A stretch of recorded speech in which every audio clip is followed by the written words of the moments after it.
everyone, I hope you're having a fantastic and creative day. It's Janet again with you here from SugarShine Designs. I'm here today to share that I've decided to throw my hat in the ring to try out to be a design team member of Couture Creations. This video is my design team audition and I hope they like it. And I hope you like this too. Now, some of you may not be that familiar with the brand Couture Creations. It's from our Australian friends and is well known across the pond, as they say. I first noticed their company when I was looking for hot foils, and which, by the way, they have some fantastic hot foils, and it's actually my best and favorite foil. Anyway, one of the main ways to apply for Couture Creations design team is to create a video showcasing at least 3 projects. Now, using a Couture Creations product is not required, but I decided that there's no better way to show a company how you would show their products than to use their products. So today I'm going to show you several beautiful cards that I made and what's in this kit that I picked up from HSN. Stick around because I'll get around to showing you how to use this kit to make a gorgeous card. This is a large kit from Couture Creations Dot and Do line. You might say, what does Dot and Do mean? Well, Dot and Do is a technique for all ages where you apply stickers onto cardstock to create a design. Typically, there's a template showing the shape of each sticker and where to place it. And that, my friends, is what this card kit is all about. It's a super relaxing way to create at least 6 beautiful cards full of gorgeous foil goodness.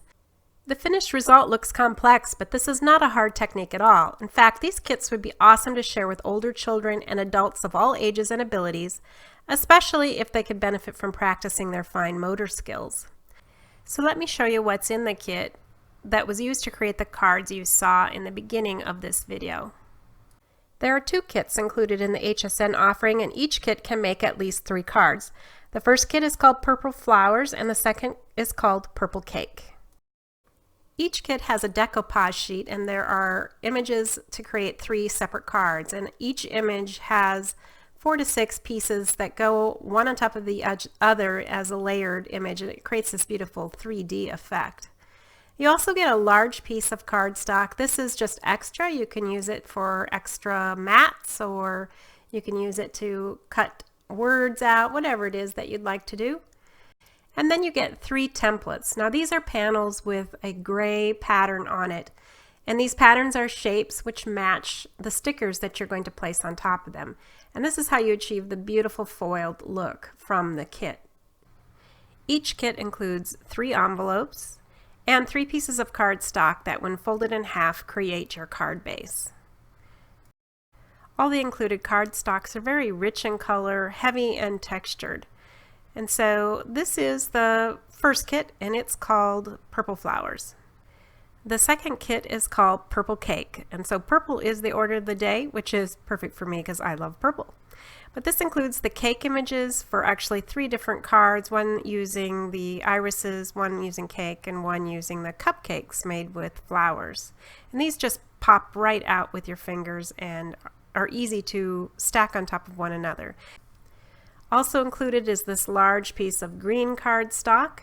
This is again just for extra bits and pieces that you'd like to use it for.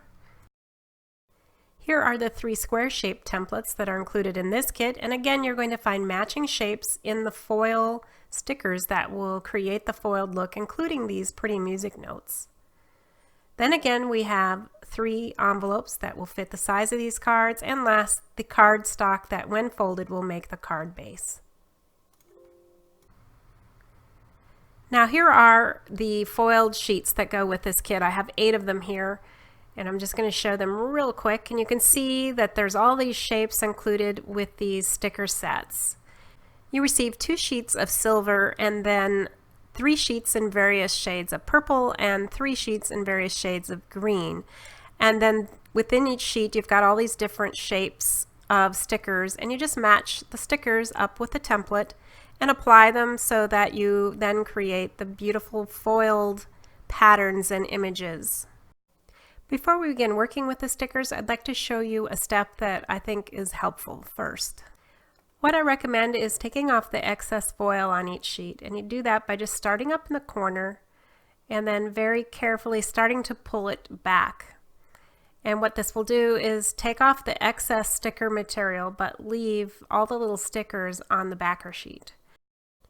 You want to do this carefully and you want to pull fairly slowly, taking your time so that you don't pull up the stickers from the backer sheet. And it will kind of tend to want to leave one here and there, like here. You can use your pick tool and push that back down, like I'm going to do right here, and then pull back again and it will leave that behind. If you lose a few of these stickers in this step, don't worry about it. There are so many extra stickers. I found that even though I lost a few of these along the way, that I had plenty to work with. So don't get stressed out if you lose a few in this step. Now the reason that you want to do this is so that you can really easily see the shapes of the stickers. So when you're searching for the shape that you need to match your template, it's a lot easier to find them. You notice that pick I had a little bit ago. This is a pick that's included with the kit. It's from Couture Creations, and it looks just like a pen, except that instead of ink, it's got a stick or a pin at the end of it. And this is fairly sharp and makes it really easy to glide underneath the stickers and pick them up to place them on your templates. So let me show you the first 5 cards I made with this kit, starting with the A2 size card. Isn't this gorgeous? It has all this lovely foil goodness plus the decoupage flowers, and you can kind of see that a little bit here, how they're raised up.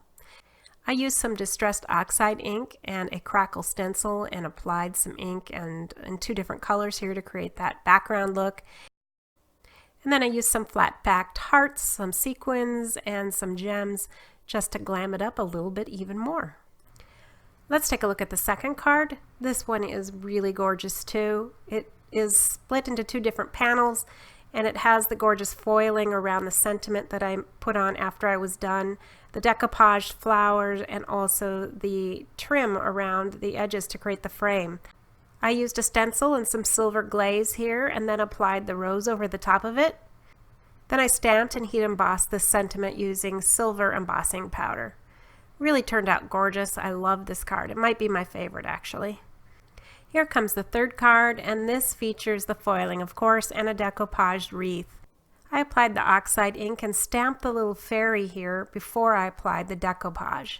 And then I stamped the thank you and heat embossed that with silver embossing powder. This also turned out really pretty and I like the look of it. So that finishes off the first 3. Now let's look at 2 more. This is a square shaped card, and this features this beautiful iris. At least I think it's an iris. And then I just applied some ink on the edges and used some gems in the purples to highlight that flower and the other foiling, and I think it turned out really pretty. And here is the 5th card.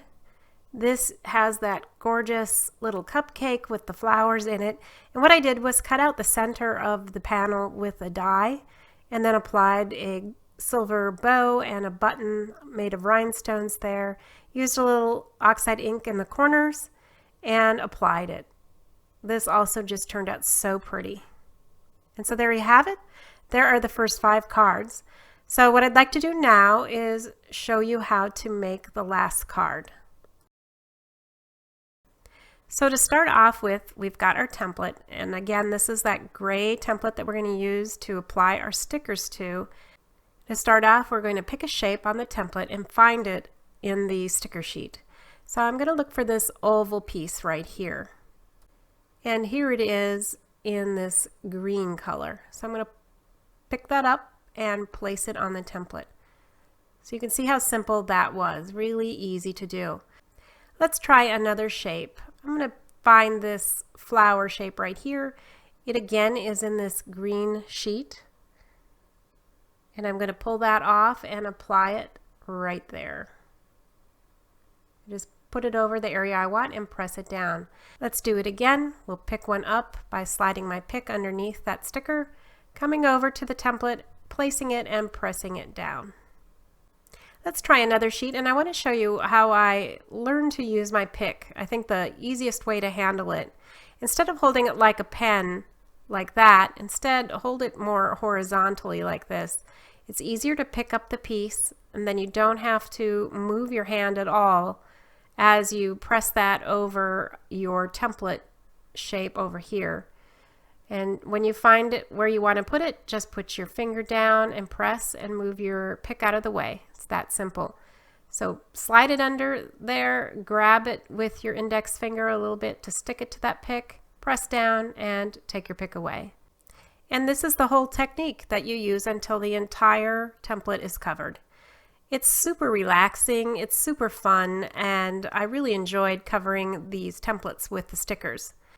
I'm going to finish this up and I'll come back when I'm done. Alright, here's the finished base, and now it's time to decoupage. So these are the 4 pieces that make up the cake, and this is labeled number 1, so I know that's what we start with. It's also the largest single image. Just pop that out using my fingers, apply some wet glue to the back of that, and then apply it in the middle of my beautiful foiled panel. Next comes layer 2. This one has 2 pieces. We've got most of the cake in this layer and also the pretty flower that tops the cake. At this point we start using thin double-sided foam tape. This will lift up each layer as we apply them to build up the dimension. So here is the cake part, and then I will also use it for that flower on the top. It's amazing how just this decoupage technique builds a beautiful image so quickly and easily. This is layer 3. That goes down just the same as before with some double-sided foam tape again. And now we're ready for the last layer, labeled number 4. A bit of double-sided tape on this and applying it above the image that was applied before. And now we have the beautiful layered cake. And just like in real life, the bottom layers are higher than the beginning layers so that it looks like it's closer to you, which is of course in real life how it would work. So this I'm applying just on a piece of mat that I cut out of that extra green cardstock, and then this then goes onto the card base. And I'm just making sure that I have the fold in the right place, which is at the top in this case. That's something we always want to check before we put on our panels to make sure we don't make an error there. I used a flat back heart to hold on a sentiment that I made on vellum. It's a heat embossed sentiment that says, "Congratulations on your wedding." I used vellum because I didn't want to block any of that beautiful foiling. So that worked really well to enhance the card without blocking any of the foiling. Then I brought in a few little gems again in the purples. I thought that my gems fit so perfectly on the bows on the cake, so I applied 3 of those. And then to kind of balance everything out, I used another half back heart pearl and a couple more gems in the bottom right corner. And that finishes this card. So I just wanted to show you before I go all the pieces that are left over. These are the 8 sticker sheets, and you can see how much is here. I plan to keep some of these and also give some to some children who come to visit, so they'll have fun pieces to play with. And here are the extra pieces of cardstock that I had left. And of course you've got the pick, which you can add to your supplies. In addition to picking up the stickers, this pick is great too for punching out the little pieces in an intricate die. So it's a great thing to have in your supplies. I hope you enjoyed learning about the Couture Creations Dot and Do card making line. Thank you for watching, and please don't leave without giving this video a thumbs up and commenting about your favorite part of this kit. That'll do it for me today. I'll be back soon, but until then, keep crafting. Bye!